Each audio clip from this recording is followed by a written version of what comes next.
പ്രിയമുള്ളവരെ, ദശരഥ മഹാരാജാവിന് 4 പുത്രന്മാർ ജനിക്കുന്നതും അവർക്ക് നാമകരണം ചെയ്യുന്നതും വരെയുള്ള കഥയാണ് നമ്മൾ കഴിഞ്ഞ ദിവസം കേട്ടത്.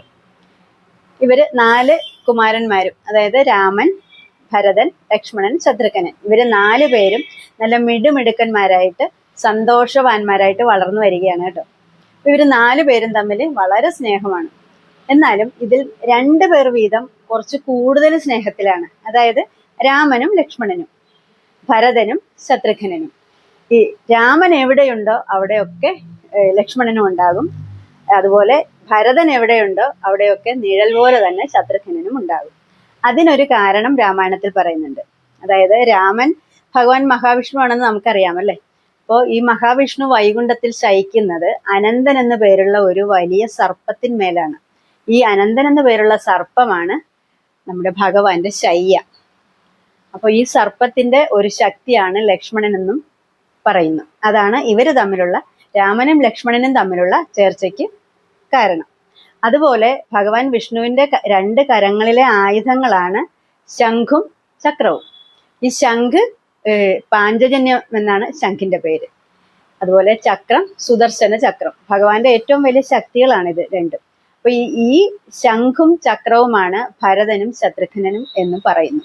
അതാണ് ഈ ഭരതനും ശത്രുഘ്നനും തമ്മിൽ ഇത്രയധികം ചേർച്ച വരാനും കാരണം. അങ്ങനെ ഇവര് സന്തോഷവാന്മാരായിട്ട് വളർന്ന് ബാല്യമൊക്കെ പിന്നിട്ടു. അവരുടെ വിദ്യാഭ്യാസം ഒക്കെ പൂർത്തിയായി. ഒരു കുറേശ്ശെ നായാട്ടിനൊക്കെ പോയി തുടങ്ങി.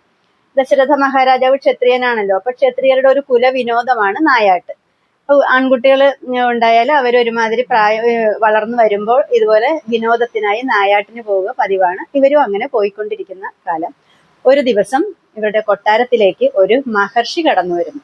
മഹർഷി എന്ന് കേട്ടാല് നമുക്കറിയാം പൊതുവെ കോപിഷ്ഠരായിരിക്കും, പിന്നെ ക്ഷിപ്രകോപികളായിരിക്കും എന്നാണ്. അത് മാത്രമല്ല, അവർക്ക് ഇഷ്ടമില്ലാത്ത എന്തെങ്കിലും കാണുകയോ കേൾക്കുകയോ ഒക്കെ ചെയ്താൽ അവർ ശപിച്ചു കളയും എന്നൊക്കെയാണല്ലോ നമ്മൾ കഥകളിൽ കേട്ടുവെച്ചിട്ടുള്ളത്. അപ്പൊ ഈ മഹർഷി വിശ്വാമിത്ര മഹർഷിയാണ് കേട്ടോ. ഒത്തിരി ദിവ്യ ശക്തിയുള്ള, വലിയ സിദ്ധികളൊക്കെ ഉള്ള ഒരു മഹർഷിയാണ് വിശ്വാമിത്ര മഹർഷി. അദ്ദേഹം അത്യാവശ്യം കോപിഷ്ഠനൊക്കെ തന്നെയാണ്. അങ്ങനെ അദ്ദേഹം കൊട്ടാരത്തിലെത്തിയ വിവരം അറിഞ്ഞ് രാജാവ് ഓടി വന്ന് വളരെ ഭക്തി ആദരവോടെ സ്വീകരിച്ച് ആനയിച്ച് സ്നേഹപൂർവ്വം അദ്ദേഹത്തെ സൽക്കരിച്ചു. അപ്പൊ ഈ സൽക്കരിക്കുന്നതിനിടയ്ക്ക് രാജാവിന്റെ മനസ്സിലൊരു ചിന്ത ഉണ്ടാകുന്നുണ്ട്. എന്തിനായിരിക്കും ഈ മഹർഷി നമ്മുടെ കൊട്ടാരത്തിൽ വന്നത്? എന്തെങ്കിലും ഒരു കാരണമില്ലാതെ അദ്ദേഹം വരികില്ല. അപ്പൊ അതുകൊണ്ട് അദ്ദേഹത്തിനോട് ചോദിക്കുന്നു. അദ്ദേഹം മഹർഷി പറയുന്നു, ഞാൻ ഒരു കാരണമുണ്ട്, അതുകൊണ്ടാണ് ഞാൻ വന്നത്. താങ്കളുടെ പുത്രന്മാരിൽ 2 പേരെ, അതായത് രാമനെയും ലക്ഷ്മണനെയും വനത്തിലേക്ക് കൂട്ടിക്കൊണ്ടുപോകാനാണ് ഞാൻ വന്നതെന്ന് മഹർഷി അറിയിക്കുന്നു. അപ്പൊ രാജാവിനെ ഒന്നും മനസ്സിലാകുന്നില്ല. ഇവര് കുട്ടികളല്ലേ, ഇവരെ എന്തിനാണ് വനത്തിലേക്ക് കൊണ്ടുപോകുന്നത്? അപ്പൊ മഹർഷി അപ്പോഴാണ് കാര്യങ്ങൾ വിശദമാക്കുന്നത്. ഈ വനത്തില് രാക്ഷസന്മാരുടെ ഉപദ്രവം മൂലം ഈ മുനിമാർക്കൊന്നും അവിടെ സ്വൈര്യ ജീവിതം സാധ്യമാകുന്നില്ല.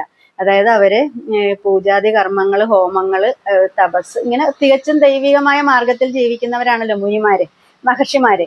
അവരുടെ പൂജ കർമ്മങ്ങളൊക്കെ തുടങ്ങുന്ന സമയത്ത്, ഹോമങ്ങളൊക്കെ തുടങ്ങുന്ന സമയത്ത് ഈ രാക്ഷസന്മാരുടെ ഭക്ഷണം മനുഷ്യരെ പിടിച്ച് ആണല്ലോ അവർ തിന്നുന്നത്. അപ്പൊ ഇവര് കഴിച്ച ഭക്ഷണത്തിന്റെ അവശിഷ്ടങ്ങളൊക്കെ ഈ ഹോമകുണ്ടത്തിൽ കൊണ്ടുവന്നിട്ട് അവിടം അശുദ്ധമാക്കുന്നു.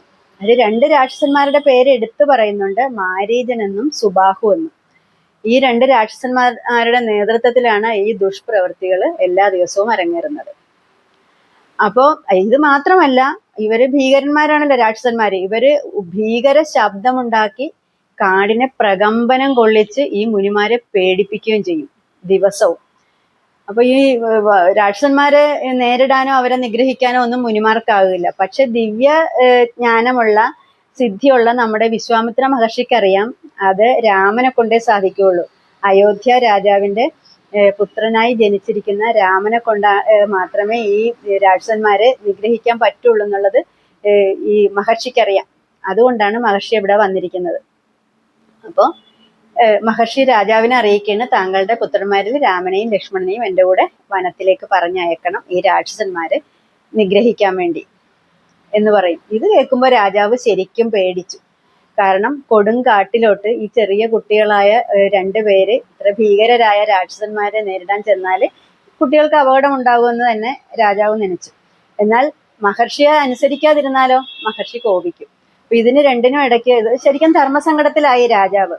ഇത് മനസ്സിലാക്കിയ രാജാവിന്റെ കുലഗുരു, അതായത് വസിഷ്ഠ മഹർഷി, കൊട്ടാരത്തിൽ തന്നെ ഉള്ള ആളാണല്ലോ, അദ്ദേഹം അതീവ രഹസ്യമായി രാജാവിനോട് മാത്രമായി നമ്മുടെ രാമന്റെ ജന്മരഹസ്യം വെളിപ്പെടുത്തുന്നു. അതായത് രാമൻ മനുഷ്യനല്ല, മഹാവിഷ്ണു തന്നെ അങ്ങയുടെ പുത്രനായിട്ട് അവതരിച്ചിരിക്കുകയാണ്. ഇവര് ലക്ഷ്മണനും അതുപോലെ ഭഗവാന്റെ ശക്തി തന്നെയാണ്. അപ്പൊ ഇവർ എവിടെ പോയിരുന്നാലും ഇവർക്ക് യാതൊരു അപകടവും സംഭവിക്കുകയില്ല. അതുകൊണ്ട് ധൈര്യപൂർവ്വം ഇവരെ മഹർഷിയുടെ കൂടെ പറഞ്ഞയച്ചു. ഒരു അപകടവും പറ്റില്ല. അവരവരുടെ ദൗത്യം പൂർത്തീകരിച്ച് സുരക്ഷിതരായിട്ട് അവർ കൊട്ടാരത്തിൽ തിരിച്ചെത്തും. ഇവ തന്നെ ചെയ്യും എന്ന് വസിഷ്ഠ മഹർഷിയുടെ ഉപദേശം കേട്ടതോടെ രാജാവിന്റെ ഭയമൊക്കെ അകന്നു. രാജാവ് സന്തോഷത്തോടെ തന്നെ വിശ്വാമിത്ര മഹർഷിയുടെ കൂടെ ഈ 2 കുട്ടികളെയും പറഞ്ഞയക്കുന്നു കാട്ടിലേക്ക്. ഇതാണ് ഞാൻ ഇന്ന് പറയുന്ന കഥ. ഇനി ഇവര് മഹർഷിയുടെ കൂടെ ഈ കുട്ടികൾ 2 പേരും കാട്ടിലെത്തിയതിന് ശേഷം അവിടെ വെച്ച് പല സംഭവങ്ങളും ഉണ്ടാകുന്നുണ്ട്. ചെറുതും വലുതുമായ പല സംഭവങ്ങളും ഉണ്ടാകുന്നുണ്ട്. ആ കഥകളൊക്കെ നമുക്ക് ഇനി അടുത്ത ദിവസം കേൾക്കാം കേട്ടോ. നമസ്കാരം.